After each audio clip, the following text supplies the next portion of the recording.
வணக்கம் குழந்தைகளே. இன்று நாம் ஒரு அருமையான கதை கேட்கப் போகிறோம். இந்த கதை ஒரு குழந்தை கிளியின் வாழ்க்கையைப் பற்றி.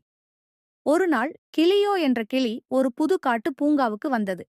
அவனுக்கு முதல் முறையாக புதிய தோழிகளை சந்திக்க நேர்ந்தது. முதலில் அவன் ஒரு கரடியை பார்த்தான். என் பெயர் ரவி என்றார் கரடி.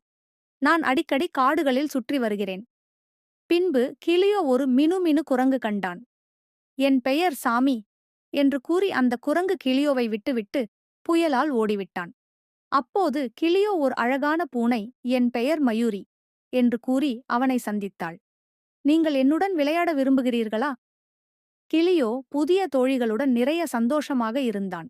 மேலும் அவனுக்கு உற்சாகம் கண்டு பூங்காவில் மேலும் பல நண்பர்கள் எளிதில் கிடைத்தனர். இதுவேதான் இந்த கதை.